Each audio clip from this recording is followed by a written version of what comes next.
Hello, YouTube. I'm Dr. Dave Maslach talking about reciprocity.com, the sharing economy proofreading platform that I'm trying to build. The E is spelled with a tree. So I actually wanted to talk about rational decision making, why I think it's kind of an interesting thing, and why sometimes we actually might not make rational, quote unquote, rational decisions. So what is a rational decision anyways? Well, this is a decision where we have sort of a classical sense of how we make decisions or choices, right? Where we have a problem we want to solve, we have preferences to sort of set criteria to sort of understand what the problem is, and then we have alternatives. We sort of pick out different alternatives, and we pick the best alternative that maximizes the benefit, the utility, or minimizes the cost. And then we go and just implement that particular alternative. But what's really interesting is that we actually don't make rational decisions a lot of the times, and there's great reason for that. So here's an example that I'm going to talk about, and before the haters and everything that's out there, before you sort of jump on me, I'm not saying one way or the other with this particular example. I just think it's interesting. That's all I'm trying to say, and it's just a fascinating topic at this point. So I'm traveling and I'm in a location where they have windmill farms, big windmill farms. And there's a large number of people that are fighting the windmill farms. There's signs up all over the place. I'm in a rural community. There's signs up. And what's also interesting is very, very close by, there's also a nuclear power generation plant that you don't see a lot of signs up sort of fighting this. Why is that the case? Well, so here's an interesting thing. There's a large number of benefits by alternative fuel sources. Most of us are well aware of them, right? So they're quote unquote clean. And I use quotes because it's complicated to determine whether it's clean or not.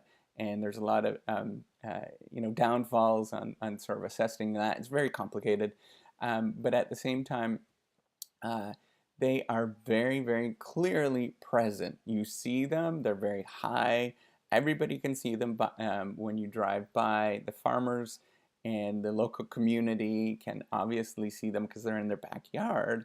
The nuclear power plant is hidden really far and it's kind of out of the way. It's off the road. You don't see it right away.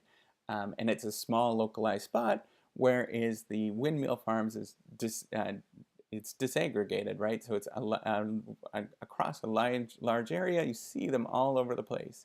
So here's the thing that's really interesting and why it's difficult to make sort of rational decisions in this moment is from the sort of positive side where people are saying, yeah, great, windmills are fantastic, right? Go nuts with them and build as many as they can. We are really motivated, emotionally motivated by sort of pro-innovation biases. These are new and novel things. We don't necessarily know what the costs are at this moment, or they're unclear what the costs are, but we're saying go nuts with them and build as many as you can, and maybe in 30 years we're going to find out what the costs are. It's not necessarily clear at this moment. The other thing that's really interesting is that this is a case where the decision makers, the people that are using the electricity, they're in the city, they're in the downtown core of many large cities, but the people that are bearing the costs of that decision are out in the countryside. They're the ones, so the farmers and the people that are in the rural communities are the ones that see the very unsightly windmills. I personally like the looks of them. I think they're cool, but a lot of people think that they're unsightly, that they're noisy, and that there's all these health that might be harmful for your health. I don't know, but it's possible. So there's all these sort of negative externalities that are being bore out by somebody else rather than the people that are making the decision. So it's really easy to sort of miss this point when you're making that decision. So here's the other thing from the other side. So the people that suggest that we should have more of these alternative fuel sources is that it's really difficult to assess the negative externalities of investing in conventional or nuclear power, for example. So I look at decision making with disasters, and it's really difficult to assess what the costs are of these disasters. It's really uncertain. I guess is the correct word of what is the probability of a nuclear disaster in an area. We thought that Fukushima was, very much a 1 in 100 year problem, 1 in 1,000 year problem where we'd have this sort of catastrophic event. But it happened in Japan. It was a real, we didn't know that this was a real possibility until it happened, right? So it's the same thing with any other nuclear power plant. We don't know it's a real possibility for something catastrophic to happen until it actually happens. And then when it happens, we can assess what the probability is, but at that point, it's kind of too late. It's kind of dangerous at that point, right? The other thing is we neglect the opportunity costs of not investing in alternative fuel cells where the costs are fuel sources, the costs are dramatically decreasing now that we're investing in them. And so it becomes very, the sort of spread between investing or the costs of alternative fuel cells versus, or fuel sources versus a conventional has come down a lot, and it becomes almost, it's almost the same price at this point where you can get alternative fuel costs or the prices of alternative fuel versus the cost of conventional. So these are the things that we neglect. And when it's uncertain and we have all of these complicated decisions, the benefits are unclear, the costs are kind of unclear, and there's lots of uncertainty about that.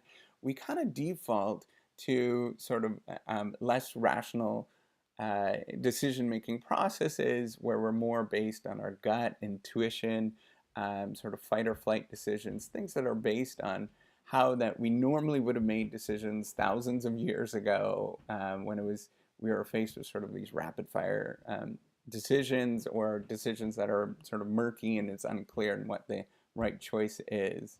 So, and at that moment, it becomes very politically driven and emotionally driven.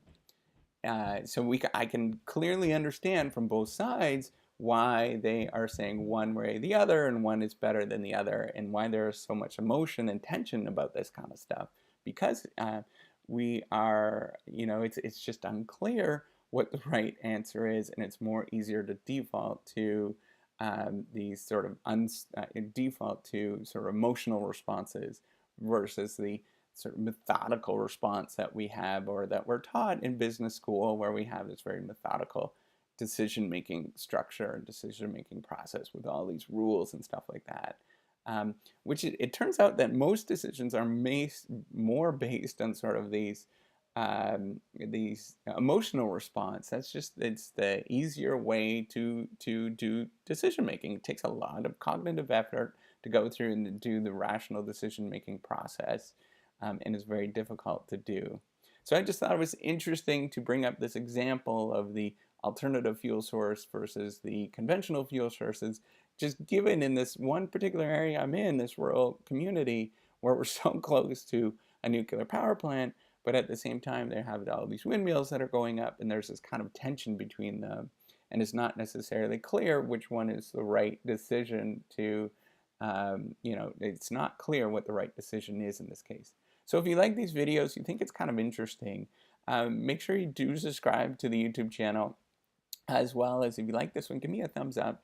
And if you want to help out the Reciprocity Project, check out the older videos that I'm doing, the older ones, and as well as you could go on to the website. The E is spelled with a 3 on this website, and you can see how I'm building a sort of sharing economy proofreading platform. Right now, it's just kind of it's called the minimal viable product. It's something that is functional, but I'd like to build it out more, and I have a large number of really cool ideas of how to build that out, and what we can possibly do with this. It's a joint effort. So thank you so much. Have a good day, and I'll see you on the next video. Bye.